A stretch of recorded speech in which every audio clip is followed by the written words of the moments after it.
Hi, வணக்கம் மக்களே, நல்லா இருக்கீங்களா? ஒன்றும் இல்லை, மக்கள் நீதி மையம் தலைவர் கமல்ஹாசன் அவர்களை ஏகப்பட்ட பேர் விமர்சனம் பண்ணிக்கிட்டு இருக்காங்க. விமர்சனம் பண்ணுறது யாருன்னு பார்த்தா குடுமி தெரியுது. பொதுமக்கள் யாரும் விமர்சனம் பண்ணுறது கிடையாது. அந்த குடுமி யாருன்னு அப்புறம் சொல்கிறேன்.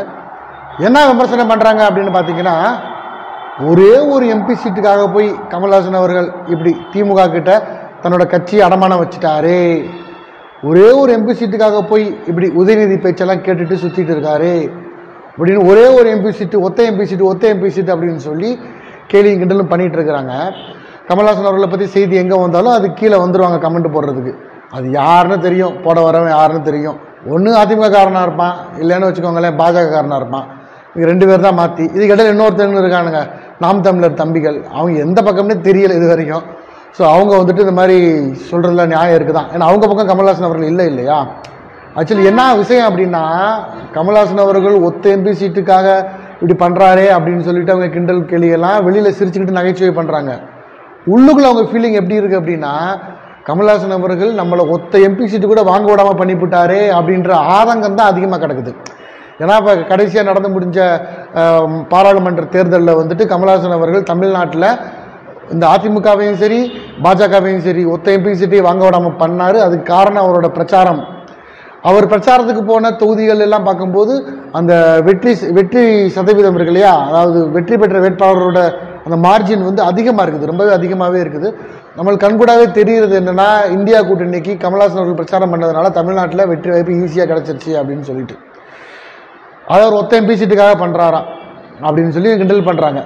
நான் ஒன்று கேட்குறேன், அந்த ஒத்த எம்பி சீட்டை வாங்கி கமல்ஹாசன் அவர்கள் என்ன பண்ண போகிறாரு நீங்கள் நினைக்கிறீங்க? ஒரு ராஜ்யசபா எம்பி சீட்டுக்கு எவ்வளோ சம்பளம்னு நினைக்கிறீங்க?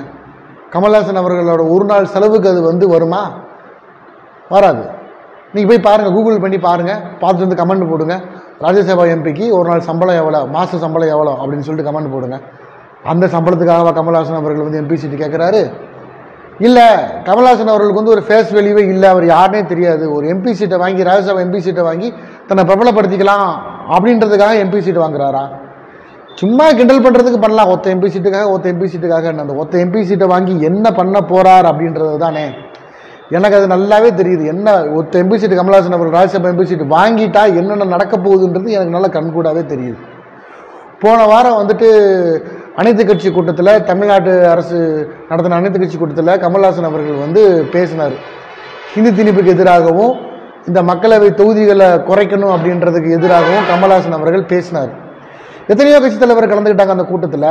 ஆனால் கமல்ஹாசன் அவர்கள் பேசினது தான் நேஷனல் வைடு நியூஸ் ஆகுது. ஸோ கமல்ஹாசன் அவர்கள் தான் இன்னைக்கு நிலைமைக்கு தமிழ்நாட்டோட வாய்ஸ். அவர் வாய்ஸ் கொடுத்தார் அப்படின்னா இந்தியா முழுக்க கேட்கும், ஏன் உலகத்துக்கே கூட கேட்கும், இந்தியா முழுக்க கேட்கும். ஸோ ஒரு எம்பி சீட்டு வாங்கிட்டார் அப்படின்னா அதுக்கப்புறம் தான் இருக்குது கச்சேரி உங்களுக்கு. நீங்கள் என்ன கிண்டல் பண்ணுறவங்க பண்ணிக்கிட்டே இருப்பீங்க. அவர் தேர்தல் அரசியலை சந்திக்கும் போதும் அவருக்கு நீங்கள் வாய்ப்பு கொடுக்கல. ஆனால் நீங்கள் என்ன தான் வாய்ப்பு கொடுக்காட்டாலும் மக்களை குறை சொல்லாமல் மக்களுக்காக அவர் குரல் கொடுக்கறதுக்காக அவருக்கு எங்கெங்கெல்லாம் வாய்ப்பு கிடைக்குமோ அதை தேடி போய்கிட்டு இருக்கார் மனுஷன். அவர் அரசியலுக்கு வர வைக்கிறது எவ்வளோ கஷ்டமோ அதோட போக வைக்கிறது கஷ்டம் அப்படின்னு சொல்லி சொன்னார் ஒரு 2 வருஷத்துக்கு முன்னாடி.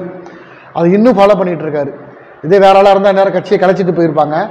ஆனால் அவர் இன்னும் நிற்கிறாரு, மக்களுக்காக வாய்ஸ் கொடுத்துட்டு தான் இருக்காரு. மக்கள் தனக்கு என்ன வாய்ப்பு கொடுக்குறாங்களோ அந்த வாய்ப்பில் நான் கொடுக்குறேன்னு கொடுத்துட்டு இருக்காரு.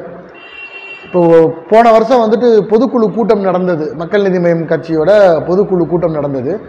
அப்போ மக்கள் நீதி மையம் கட்சி தலைவர் கமல்ஹாசன் அவர்கள் என்ன சொன்னார் அப்படின்னா, தன்னோட கட்சி நிர்வாகிகிட்ட என்ன சொன்னார் அப்படின்னா, போய் உங்கள் தொகுதிகளில் வேலையை செய்யுங்க, மக்கள் பிரச்சனைகளுக்காக நில்லுங்க, மக்கள் பிரச்சனைகளுக்காக குரல் கொடுங்க. வாக்கு அரசியல் அப்போது அப்படின்னு நீங்கள் கேள்வி கேட்டிங்கன்னா அது மக்களாக பார்த்து கொடுப்பாங்க, மக்கள் கொடுக்கறது தான் உங்களுக்கு சொந்தம் அப்படின்னு சொல்லி மக்கள் கொடுக்குறத ஏற்றுக்கோங்க.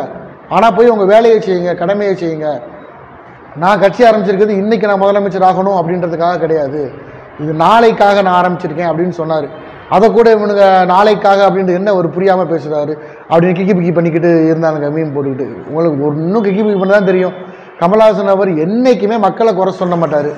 மக்களுக்காக திருப்பி அவர் என்ன பண்ண முடியுமோ அதை பண்ணிகிட்டே இருப்பார். அவர் சினிமாலையும் சரி, அவர் நல்ல படங்களை எடுத்து கஷ்டப்பட்டு நடித்து எடுத்த படங்களை மக்கள் பார்க்க மாட்டாங்க, ஓடாது.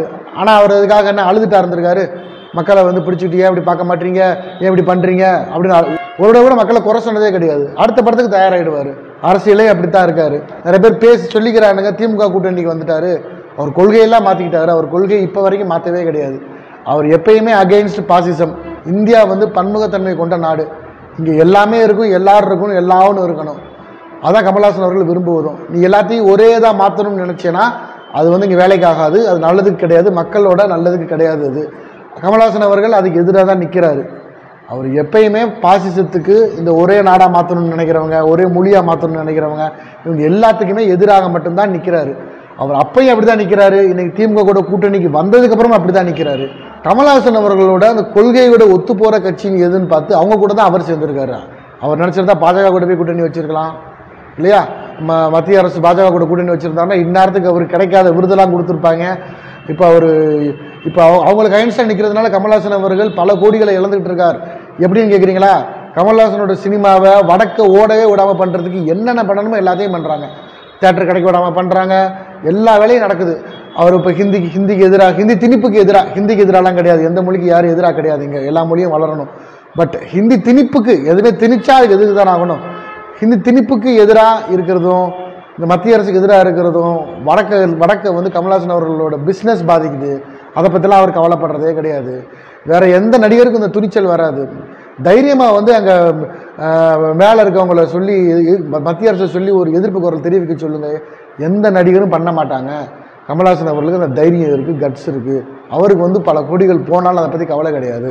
அவர் கிடைக்கிற இல்லாமல் தமிழ்நாடு தர காசு போதும் எனக்கு. அவர் சினிமாவே வந்துட்டு ஒரு படம் எடுத்து பண்ணனா அதுக்கு மேலே எனக்கு ₹1 வந்தால் லாபம் போதும்னு நினச்சி பண்ணுற மனுஷன்.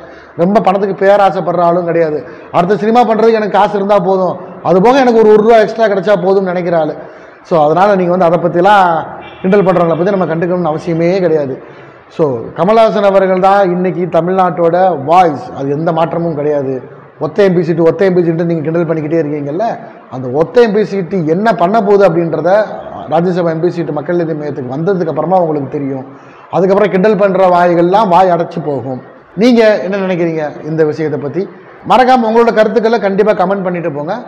இந்த வீடியோ பிடிச்சிருந்தால் லைக் பண்ணுங்கள், ஷேர் பண்ணுங்கள். இனிமேல் உங்களை அடிக்கடி சந்திக்கலான்னு இருக்கேன். நன்றி, வணக்கம்.